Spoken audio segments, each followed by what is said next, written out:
इयत्ता 8वी विषय नागरिकशास्त्र प्रकरण क्रमांक 5 राज्य शासन। विद्यार्थी मित्रांनो, पाठीमागील पाठात आपण संघ शासनाच्या संसदेचे व कार्यकारी मंडळाचे स्वरूप समजावून घेतले। भारतातील एकात्म न्यायव्यवस्थेची ओळखही करून घेतली। या पाठात आपणास घटक राज्याची अथवा राज्य शासनाची माहिती ही पाहायची आहे।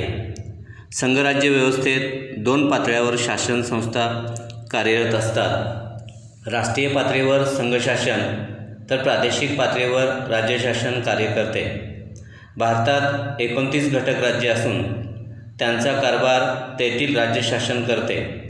थोडक्यात त्याची पार्श्वभूमी आपण पाहूया। भारताचा भौगोलिक विस्तार मोठा आहे आणि लोकसंख्येचे स्वरूप ही बहुजिन्सी आहे। भाषा, धर्म, चालीरीती व प्रादेशिक स्वरूप यात विविधता आहे। अशावेळी एकाच केंद्रीय ठिकाणावरून राज्यकारभार करणे सोयीचे ठरणार नाही।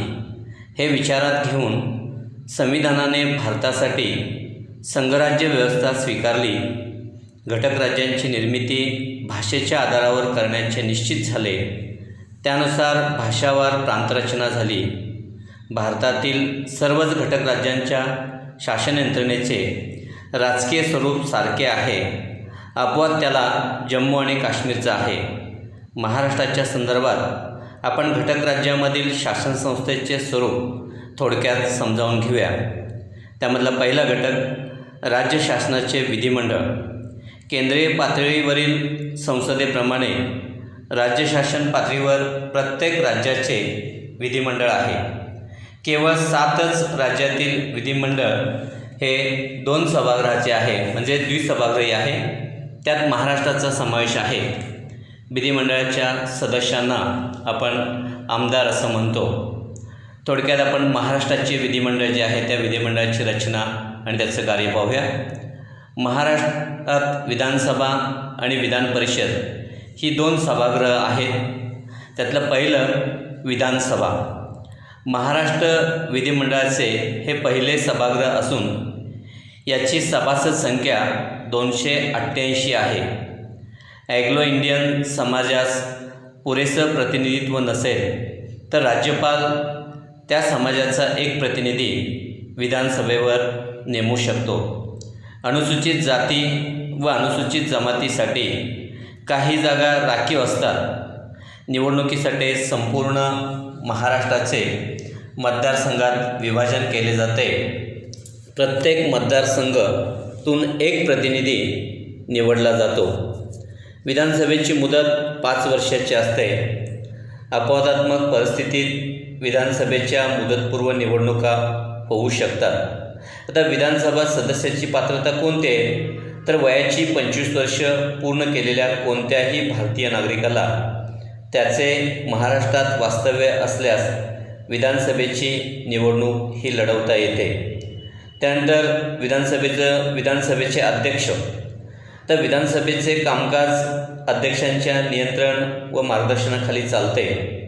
निवडणुकीनंतर नव्याने अस्तित्वात आलेल्या विधानसभेचे सदस्य आपल्यापैकी एकाची अध्यक्ष व एकाची उपाध्यक्ष म्हणून निवड करतात। सभागृहाचे कामकाज शिस्तबद्ध पद्धतीने पार पाडावे यासाठी कार्यक्रमपत्रिका तयार करण्यापासून बिगर संसदीय वर्तन करणाऱ्या सदस्यांना निलंबित करण्यापर्यंतची अनेक कार्य ही अध्यक्षांना करावी लागतात। अध्यक्षांच्या अनुपस्थितीत ही जबाबदारी उपाध्यक्ष पार पाडतात। महाराष्ट्र विधिमंडळाची वर्षातून कमीत कमी 3 अधिवेशने होतात। त्यामध्ये अर्थसंकल्पाविषयीचे आणि पावसाळी अधिवेशन मुंबई या ठिकाणी होते, तर हिवाळी अधिवेशन हे नागपूर या ठिकाणी होते। त्यानंतरचं दुसरं सभागृह म्हणजे विधान परिषद। महाराष्ट्र विधिमंडळाचे हे दुसरे सभागृह असून ते अप्रत्यक्षरित्या समाजातील विविध घटकाकडून निवडले जाते। महाराष्ट्र विधान परिषदेची सदस्य संख्या ही 78 आहे। यातील कला, साहित्य, विज्ञान, समाजसेवा या क्षेत्रातील तज्ज्ञ व्यक्ती जे आहेत यांची नेमणूक राज्यपाल करतात, तर उरलेले प्रतिनिधी हे विधानसभा, स्थानिक शासन संस्था, शिक्षक मतदारसंघ, पदवीधर मतदारसंघाकडून निवडले जातात. तर विधान परिषद पूर्णतः कधीच बरखास्त होत नाही. यातील ठराविक सदस्य संख्या दर 2 वर्षांनी निवृत्त होते व तेवढ्याच जागासाठी निवडणुका होऊन ती पदे भरली जातात. विधान परिषदेचे कामकाज विधान परिषद सभापतीच्या नियंत्रण व मार्गदर्शनाखाली चालते. सभापतीच्या अनुपस्थितीत उपसभापती ही जबाबदारी पार पाडत असतो. त्यानंतरचा घटक आहे तो म्हणजे महाराष्ट्राचे कार्यकारी मंडळ. त्या महाराष्ट्राच्या कार्यकारी मंडळामध्ये प्रामुख्यानं कोणाचा समावेश होतो, तर राज्यपाल, मुख्यमंत्री व मंत्रिमंडळ या तिघांचा समावेश महाराष्ट्राच्या कार्यकारी मंडळामध्ये होतो. त्यामधला पहिला घटक जो आहे तो म्हणजे राज्यपाल. केंद्रीय पातळीवर राष्ट्रपती ज्याप्रमाणे नामधारी प्रमुख असतात, त्याचप्रमाणे घटकराज्य पातळीवर राज्यपाल नामधारी प्रमुख असतात. राज्यपालाची नियुक्ती ही राष्ट्रपतीकडून होते व त्याची मर्जी असेल तोपर्यंतच ते अधिकारावर राहू शकतात. राज्यपालांनाही कायदेविषयक काही महत्त्वाचे अधिकार दिलेले आहेत. उदाहरणार्थ, विधानसभा व विधान परिषदेने संमत केलेले विधेयक राज्यपालाच्या स्वाक्षरीनंतरच त्याचे कायद्यामध्ये रूपांतर होते. याशिवाय विधिमंडळाचे अधिवेशन बोलवण्याचा अधिकार त्यांना आहे. विधिमंडळाचे अधिवेशन चालू नसताना एखादा कायदा करण्याची गरज निर्माण झाल्यास राज्यपाल तसा अध्यादेश काढू शकतात आणि हा अध्यादेश कायद्यासारखाच असतो. त्यानंतरचा दुसरा घटक जे मुख्यमंत्री व त्याचे मंत्रिमंडळ. आता विधानसभेत ज्या पक्षाला स्पष्ट बहुमत मिळते त्या पक्षाचा नेता मुख्यमंत्री म्हणून निवडला जातो. मुख्यमंत्री आपल्या विश्वासू सहकाऱ्यांना मंत्रिमंडळात सामील करून घेतात. मुख्यमंत्री हे प्रधानमंत्र्याप्रमाणे कार्यकारी प्रमुख असतात, म्हणजेच वास्तविक सत्ताधीश असतात. राज्याचा संपूर्ण कारभार राज्यपालाच्या नावाने चालतो, परंतु प्रत्यक्षात मात्र संपूर्ण कारभार मुख्यमंत्री आणि त्याचे मंत्रिमंडळ हे चालवत असतात. त्याच्यानंतरचा घटक आहे तो म्हणजे मुख्यमंत्र्यांची कार्य. आता मुख्यमंत्र्यांना कोणकोणती कार्य करावी लागतात, तर पहिलं कार्य आहे मुख्यमंत्र्याचं मंत्रिमंडळाची निर्मिती.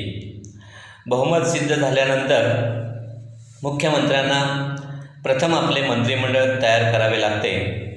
हे काम आव्हानात्मक असते, कारण मंत्रिमंडळ अधिकाधिक प्रातिनिधिक होण्यासाठी सर्व प्रदेशांना, विविध सामाजिक घटकांना, त्यामध्ये प्रामुख्याने अनुसूचित जाती व अनुसूचित जमाती, इतर मागासवर्गीय, महिला, अल्पसंख्याक इत्यादींना सर्वांना सामावून घ्यावे लागते. स्पष्ट बहुमत नसल्यास काही पक्ष एकत्र येऊन सरकार स्थापन करतात. अशावेळी सर्व घटक पक्षांना मंत्रिमंडळात स्थान देण्याचे अवघड काम मुख्यमंत्री पार पाडत असतात. सध्या महाराष्ट्रामध्ये सुद्धा आघाडीचं सरकार आहे हे आपल्याला पाहायला मिळतं.